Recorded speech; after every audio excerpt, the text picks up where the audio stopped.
এখন পর্যন্ত আমরা সমাজের বিভিন্ন স্তরে বিভিন্ন অনুষ্ঠানে যে নিজেদেরকে পুলিশ অফিসার হিসেবে পরিচয় দিতে লজ্জাবোধ করছি। আমি ঢাকা মেট্রোপলিটন পুলিশের দায়িত্ব নেওয়ার পরে আমার অফিসার এবং আমার লোয়ার র্যাঙ্কের অফিসারদের ভিতরে একটি ব্রিজ সৃষ্টির জন্য যথাযথ চেষ্টা করে যাচ্ছি এবং আমার জুনিয়র অফিসাররা বিশেষ করে যারা রাজারবাগে থাকেন এবং পাবলিক অর্ডার ম্যানেজমেন্টে থাকেন তাদের কল্যাণমূলক যে সকল কাজ করা যায় সেগুলো করে যাচ্ছি এবং আমার সহকর্মীরা অনেকেই জানেন এই রাজারবাগে আমি 5 বছর এডিসি হিসেবে কর্মরত ছিলাম এবং তখনও আমি কাজটি করার চেষ্টা করেছি।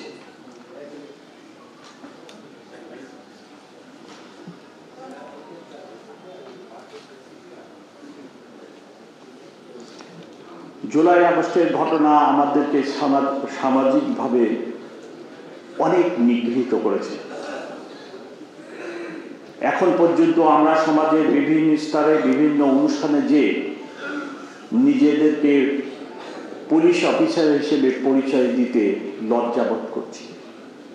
এই ট্রমা থেকে আমাদেরকে বের হয়ে আসতে হবে এবং বের হয়ে আসার জন্য একটি উপায়, এই দেশের মানুষকে আমাদেরকে সেবা দিতে হবে এবং একমাত্র সেবাদানের মাধ্যমেই আমরা আমাদের এই হারানো ইমেজ বা গৌরবকে পুনরুদ্ধার করতে সক্ষম হব ইনশাল্লাহ।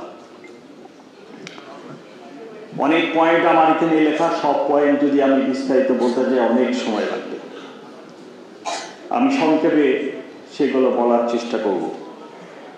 বাংলাদেশে অনেক অ্যাসোসিয়েশন আছে, আমাদেরও একটি অ্যাসোসিয়েশন, 2টি অ্যাসোসিয়েশন, একটি সার্ভিং অফিসারদের আর একটি রিটায়ার্ড অফিসারদের।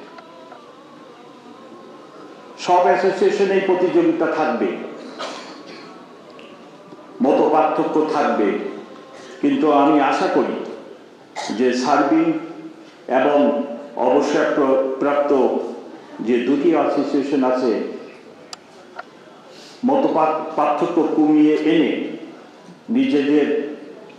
নিজেদেরকে ঐক্যবদ্ধ হইতে যাতে আমরা এগিয়ে যেতে পারি। এখন প্রশাসন সংস্কার কমিশন কাজ করছে। আমি সার্ভিং অফিসার যারা আছেন ওনাদেরকে রিকোয়েস্ট করছি প্রশাসন সংস্কার কমিশনে গিয়ে আমাদের পুলিশের যে সমস্ত দাবি দেওয়া আছে সেগুলো উপস্থাপনের জন্য। একক ব্যক্তি হিসেবে আপনি করলে সেটি যে গুরুত্ব পাবে, অ্যাসোসিয়েশনের পক্ষ থেকে গেলে দাবিগুলো আরো জোরালো হবে। আপনারা অবশ্যই লক্ষ্য করেছেন বিভিন্ন অ্যাসোসিয়েশন এখন যথেষ্ট অ্যাক্টিভ। আমাদের পুলিশের অ্যাসোসিয়েশনটা, সার্ভিং অফিসারদের অ্যাসোসিয়েশনটা এখনো ততটা অ্যাক্টিভ নয়। অবসরপ্রাপ্ত অ্যাসোসিয়েশন, আবার জুলাই আগস্টের কথাই ফিরে যাই, অন্যান্য অবসরপ্রাপ্ত অফিসারদের যে অ্যাসোসিয়েশন আছে তাদের যে বলিষ্ঠ ভূমিকা ছিল, 1-2টা নাম আমি জানি কিন্তু এখানে বলতে চাই না, আমাদের অ্যাসোসিয়েশন সেইরূপ ভূমিকা পালন করতে পারেনি বলে আমি মনে করি।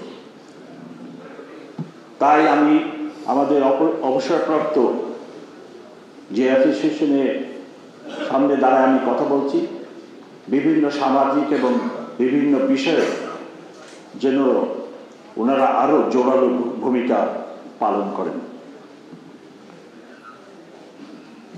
আরেকটি বিষয় যেটা এখানে বলা ঠিক না, তবুও আমি বলি, আমাদের ডিপার্টমেন্টাল অফিসার বিশেষ করে যারা আউটসাইড ক্যাডারে ভর্তি হয়, দীর্ঘদিন যাবৎ ওনাদের কোনো লোক সুপারিনটেন্ডেন্ট অফ পুলিশের পদোন্নতি হয় না। অতি সম্প্রতি ডিপিসি হয়, সেখানে কিছু অফিসার ছিলেন। আমার কাছে একজন অফিসার আসার পরে আমি বিষয়টি সম্মানিত ইন্সপেক্টর জেনারেল এবং আমাদের স্বরাষ্ট্র মন্ত্রণালয়ের যিনি প্রধান উপদেষ্টার বিশেষ সক্রিয় আছেন ওনার ওনাদের দৃষ্টিগোচরে আসে।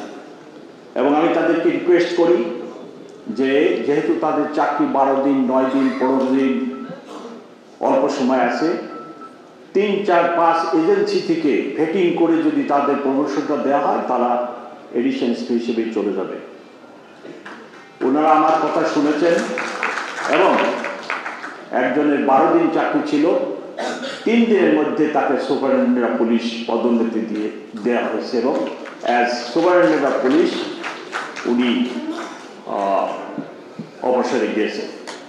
বাকি যাদের যিনারা আছেন, আমি সম্মানিত ইন্সপেক্টর জেনারেল এবং প্রধান উপদেষ্টার যিনি বিশেষ সহকারী আছেন, ওনাদের দুইজনকেই অনুরোধ করছি উইদাউট ভেটিং অথবা একটি এজেন্সির ভেটিং নেই তাদের ভুল ত্রুটি ক্ষমাসুন্দর দৃষ্টিতে দেখে সুপারিনটেন্ডেন্ট অফ পুলিশের প্রমোশন দিয়ে দেওয়ার জন্য, যাতে করে তারা বাড়িতে সুপারিনটেন্ডেন্ট অফ পুলিশ হিসেবে যেতে পারেন এবং ছেলে মেয়ে নাতি পুতি সবার কাছে বাকি জীবন এসপি হিসেবে পরিচয় দিতে পারেন। রেশনের বিষয়টি অত্যন্ত গুরুত্বপূর্ণ এবং জরুরি। কদিন আগে আমি আপনাদের সারিতেই ছিলাম, আজকে এখানে, এবং কদিন পরে অথবা যে কোনো মুহূর্তেই আমি আপনাদের সাথে মিলিত হব ইনশাল্লাহ। এই রেশনের ব্যাপারে আমিও অনেক দাবি দেওয়া করেছি, কিন্তু কোনো অগ্রগতি নেই।